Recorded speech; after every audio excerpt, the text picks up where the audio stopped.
meeting is being recorded.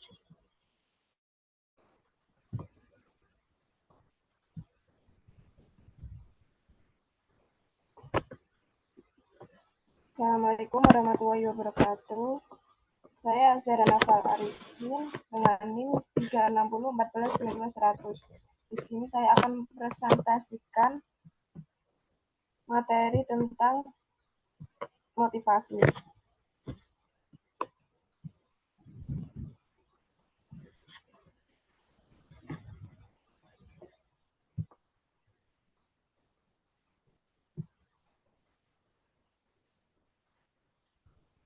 Yang pertama ada pengertian motivasi.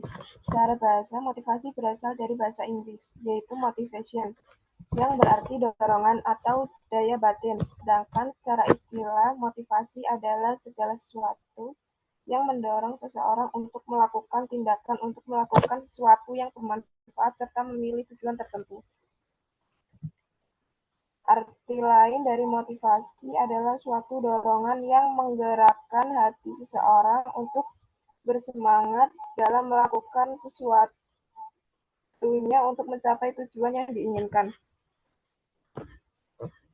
Yang kedua ada menurut para ahli. Menurut A. Anwar Prabu Mangkanegara, motivasi adalah suatu keadaan yang dapat mempengaruhi, membangkitkan, mengarahkan, serta memelihara dan menjaga perilaku yang berkaitan dengan lingkungan kerja.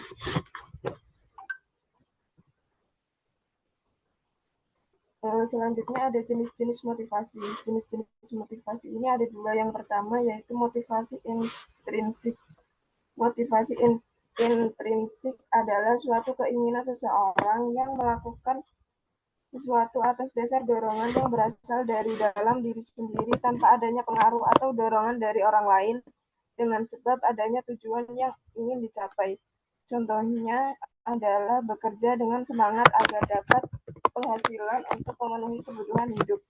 Yang kedua ada motivasi ekstrinsik.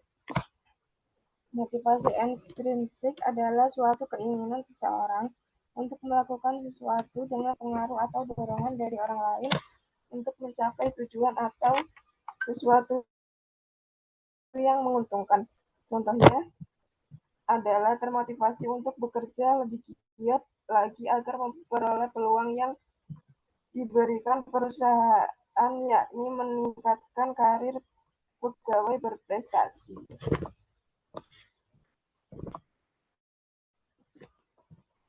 Lalu yang selanjutnya ada teori motivasi. Yang pertama ada teori Maslow. Teori ini berpendapat bahwa suatu individu akan mempunyai perilaku untuk mendorong kehidupannya dengan tujuan agar dapat memenuhi segala kebutuhan. Biasanya, seseorang akan berusaha untuk memenuhi kebutuhan utamanya. Yang kedua ada teori keadilan. Teori ini terdiri dari 4 komponen, yaitu outcome, input, equity, inequity, dan comparison person.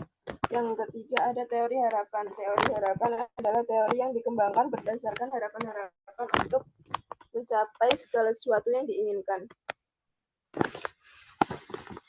Lalu ada fungsi dan tujuan motivasi. Yang pertama, mendorong timbulnya kelakuan atau suatu perbuatan. Yang kedua, motivasi berfungsi sebagai pengarah, artinya mengarahkan perbuatan ke pencapaian tujuan yang diinginkan.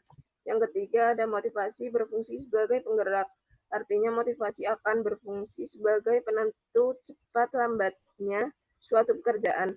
Yang ketiga, motivasi berfungsi sebagai penolong untuk berbuat mencapai tujuan. Yang kelima, penentu arah perbuatan manusia, yakni ke arah yang akan dicapai. Yang keenam, ada penyeleksi perbuatan, sehingga perbuatan manusia senantiasa selektif dan tetap terarah kepada tujuan yang ingin dicapai.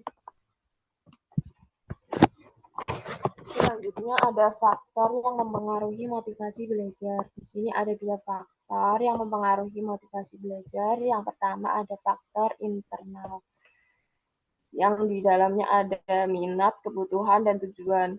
Yang kedua ada faktor eksternal, yang di dalamnya mencakup lingkungan belajar, peran guru, dan interaksi sosial. Yang terakhir, untuk kesimpulannya, motivasi adalah faktor penting yang mempengaruhi keberhasilan pembelajaran. Guru dapat meningkatkan motivasi belajar siswa dengan menciptakan lingkungan belajar yang menyenangkan, memberikan tantangan yang sesuai dengan kemampuan siswa, memberikan penghargaan atas usaha siswa, dan membangun hubungan yang positif antara guru dan siswa. Nah, sekian yang dapat saya jelaskan dan saya sampaikan. Kurang lebihnya minta maaf. Terima kasih. Wassalamualaikum warahmatullahi wabarakatuh.